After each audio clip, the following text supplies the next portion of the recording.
दोस्तों नमस्कार। आज है 3 मई और 3 मई के महत्वपूर्ण करंट अफेयर के साथ मैं भानु प्रताप सिंह आपका स्वागत करता हूं। आज का पहला प्रश्न, महाराष्ट्र दिवस और गुजरात दिवस किस तिथि को मनाया जाता है? 2 मई, 30 मई, 28 अप्रैल, 1 मई। सही उत्तर है विकल्प डी, 1 मई। महाराष्ट्र दिवस और गुजरात दिवस हर साल 1 मई को भारतीय राज्यों महाराष्ट्र और गुजरात में मनाया जाता है। यह दिन 1960 में इस दिन राज्य के गठन की याद दिलाता है। आज का अगला प्रश्न, किस संस्थान ने अतुल्य नाम का एक माइक्रोवेव स्टेरलाइजर विकसित किया है? स्टेरलाइजर कोरोना वायरस को विघटित करेगा।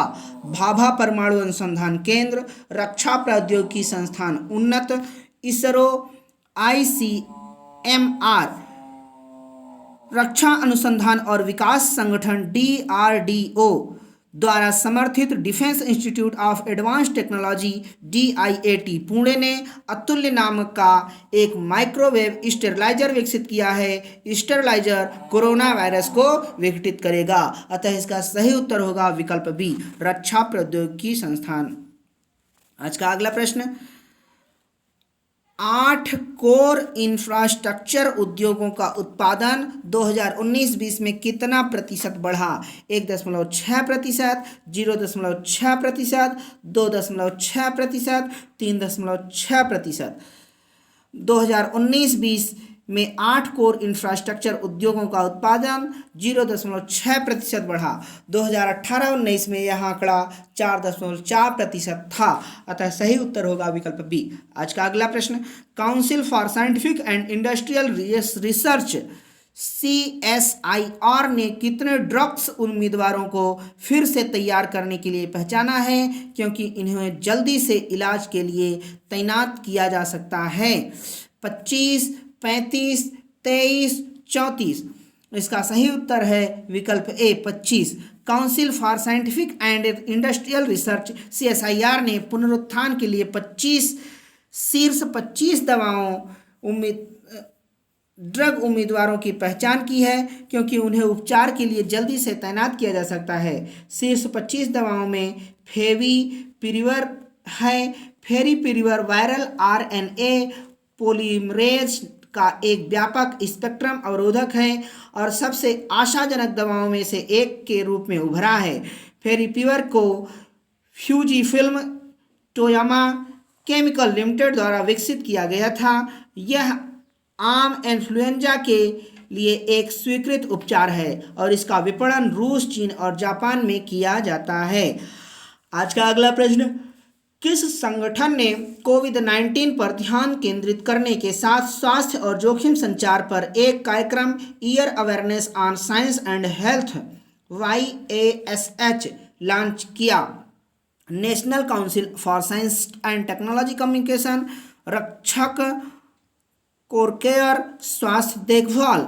इसका सही उत्तर होगा विकल्प A, national council for science and technology communication NCSTC। विज्ञान और प्रौद्योगिकी विभाग DST ने कोविड-19 पर ध्यान देने के साथ स्वास्थ्य और जोखिम संचार पर एक कार्यक्रम ऑफ विज्ञान और स्वास्थ्य पर जागरूकता YASH लॉन्च किया।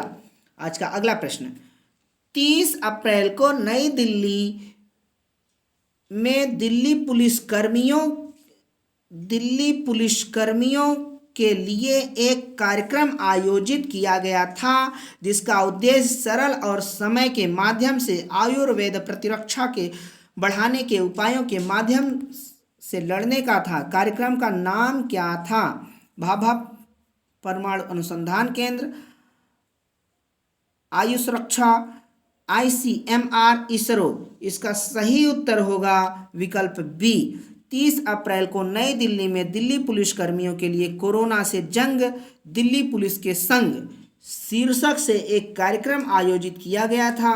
कार्यक्रम का उद्देश्य सरल और समय परिलक्षित आयुर्वेद प्रतिरक्षा बढ़ाने के उपायों के माध्यम से कोरोना के खिलाफ लड़ना है। नेक्स्ट प्रश्न, national gallery of modern art NGAMA ने चित्रकार और कलाकार राजा रवि वर्मा को 29 अप्रैल 2020 को किस जयंती पर श्रद्धांजलि दी? 171, 174, 177, 172। National gallery of modern art ने 29 अप्रैल 2020 को एक आभासी दौरे के माध्यम से मनाया चित्रकार और कलाकार राजा रवि वर्मा को उनकी 172वीं जयंती पर श्रद्धांजलि दी। इस आभासी दौरे ने नई दिल्ली में आरक्षित संग्रह NGMA में उन कलाकृतियों के पूरे संग्रह को प्रदर्शित किया। आज का अगला प्रश्न, चूनी गोस्वामी का कोलकाता में 82 वर्ष की आयु में निधन हो गया। वह किस पेशे के प्रसिद्ध व्यक्ति थे? गायक, फुटबॉलर, अभिनेता, राजनीतिज्ञ। फुटबॉलर। चूनी गोस्वामी का कोलकाता में 82 वर्ष की आयु में निधन हो गया। भारत ने 1962 में जकार्ता में उनकी कप्तानी में आखिरी बार एशियाई खेलों में स्वर्ण पदक जीता। वह रणजी ट्रॉफी क्रिकेट में बंगाल में भी खेले। आज का अगला प्रश्न, 1 मई 2020 को नई दिल्ली में महिला और बाल विकास मंत्रालय के सचिव के रूप में किसने पदभार ग्रहण किया? अजय पवार, अजय तिर्की, रविंद्र पवार, रविंद्र तिर्की। श्री अजय तिर्की ने 1 मई 2020 को नई दिल्ली में महिला और बाल विकास मंत्रालय WCD के सचिव के पद रूप में पदभार ग्रहण किया। उन्होंने श्री रविंद्र पवार को सफल बनाया, जो 30 अप्रैल 2020 को सेवानिवृत्ति के बाद सेवानिवृत्त हुए। आज का अगला प्रश्न, निम्नलिखित में से किस संस्थान ने एक नैनो मेडिसिन विकसित किया है जो शरीर में ऑक्सीडेटिव तनाव को बदलकर कई बीमारियों के उपचार का वादा करता है? SN Bose national centre for basic sciences Kolkata, DRDO, ICMR, Jamia Millia विश्वविद्यालय Delhi. SN Bose national centre for basic sciences Kolkata के वैज्ञानिकों ने एक नैनो मेडिसिन विकसित किया जो शरीर में ऑक्सीडेटिव तनाव को बदलकर कई बीमारियों के इलाज का वादा करता है। कोविड-19 के खिलाफ अपनी लड़ाई में भारत का समर्थन करेगा। आज का अगला प्रश्न, किस संस्थान ने एक सामान्यीकृत एक आयामी द्रव सिमुलेशन कोड विकसित किया जो निकट पृथ्वी प्लाज्मा वातावरण या पृथ्वी के मैग्नेटोस्फीयर में सुसंगत विद्युत क्षेत्र संरचनाओं के एक व्यापक स्पेक्ट्रम का अध्ययन करने में सक्षम है? ईट कानपुर, भारतीय भूविज्ञान संस्थान IIT दिल्ली, इसरो। भारतीय भूविज्ञान संस्थान IIG के वैज्ञानिकों ने विज्ञान और प्रौद्योगिकी विभाग DST की एक स्वायत्त संस्था एक सामान्यीकृत एक आयामी द्रव सिमुलेशन कोड विकसित किया जो निकट पृथ्वी प्लाज्मा वातावरण में सुसंगत विद्युत क्षेत्र संरचनाओं में एक व्यापक स्पेक्ट्रम का अध्ययन करने में सक्षम है। यह पृथ्वी का मैग्नेटोस्फीयर है। आज का अगला प्रश्न, कोयला मंत्रालय ने केंद्र सरकार द्वारा आवंटित कोयला खानों में के शीघ्र परिचालन की सुविधा के लिए एक परियोजना निगरानी इकाई का शुभारंभ किया। वर्तमान कोयला मंत्री कौन हैं? गिरिराज सिंह, प्रहलाद जोशी, पीयूष गोयल, मुख्तार अब्बास नकवी। कोयला मंत्री ने केंद्र सरकार द्वारा आवंटित कोयला खानों के शीघ्र परिचालन की सुविधा के लिए एक परियोजना निगरानी इकाई का शुभारंभ किया। यह कदम ईज ऑफ डूइंग बिजनेस को बढ़ावा देगा, PMC खदानों के संचालन के लिए समय पर मंजूरी या अनुमति प्राप्त करने के लिए आवंटित कोयला खानों का समर्थन करेगी। इसका सही उत्तर होगा विकल्प बी, प्रहलाद जोशी। आज का अगला प्रश्न, कौन सा टीवी शो विश्व स्तर पर उच्चतम मनोरंजन कार्यक्रम के लिए विश्व रिकॉर्ड बनाता है? जय हनुमान, जय श्री कृष्णा, रामायण, महाभारत। रामायण विश्व स्तर पर सर्वाधिक देखे जाने वाले मनोरंजन कार्यक्रम का विश्व रिकॉर्ड बनाता है। 16 अप्रैल को 77 मिलियन लोगों ने इसे देखा था। आज का अगला प्रश्न, अंतर्राष्ट्रीय श्रम दिवस या श्रमिक दिवस किस तारीख को मनाया गया? 2 मई, 30 अप्रैल, 28 अप्रैल, 1 मई। अंतर्राष्ट्रीय श्रम दिवस या श्रमिक दिवस हर साल 1 मई को मनाया जाता है। यह दिन शिकागो में हेमार्केट संबंध या हेमार्केट हत्याकांड की याद दिलाता है। इस दिन का उद्देश्य मजदूरों और मजदूर वर्ग को मनाना है दिन अंतर्राष्ट्रीय श्रम संघों को बढ़ावा देता है। आज का अगला प्रश्न, यूएसआईडी प्रदान करने के लिए कोविड-19 के प्रसार को कम करने के लिए भारत की पहल परियोजना को कितनी सहायता मिलती है?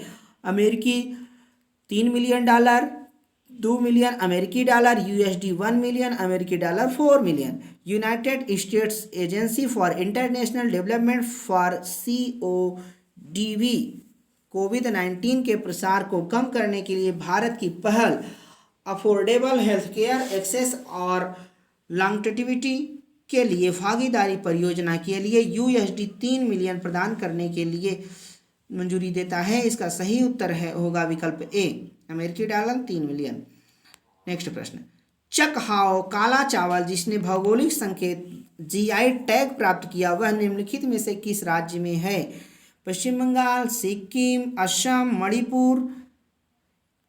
चक हाओ मणिपुर का काला चावल और गोरखपुर टेराकोटा को भौगोलिक संकेत जीआई टैग मिला है। इस जानकारी की घोषणा भौगोलिक संकेतक के उप रजिस्ट्रार चीना राजा की जी नायडू ने दी थी। इसका सही उत्तर होगा विकल्प डी, मणिपुर।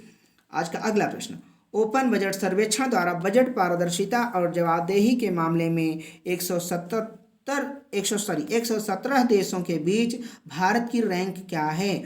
53वीं, 91वीं, 52वीं, 54वीं। ओपन बजट सर्वेक्षण द्वारा बजट पारदर्शिता और जवाबदेही के मामले में भारत को 177 देशों में 53वें स्थान पर है।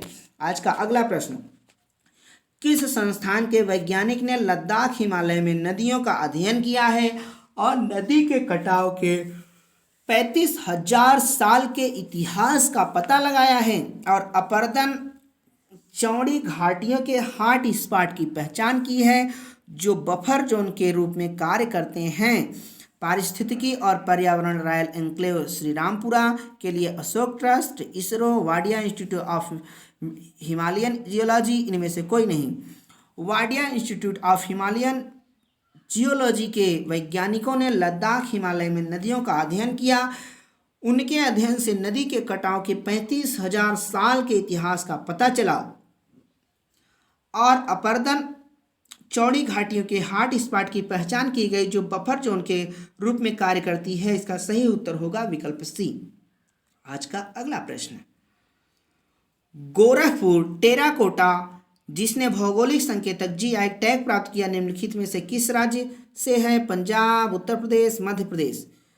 गोरखपुर टेराकोटा को भौगोलिक संकेत जीआई टैग मिला। इस जानकारी की घोषणा भौगोलिक संकेतक के उप रजिस्ट्रार चीना राजा जी नायडू ने की थी।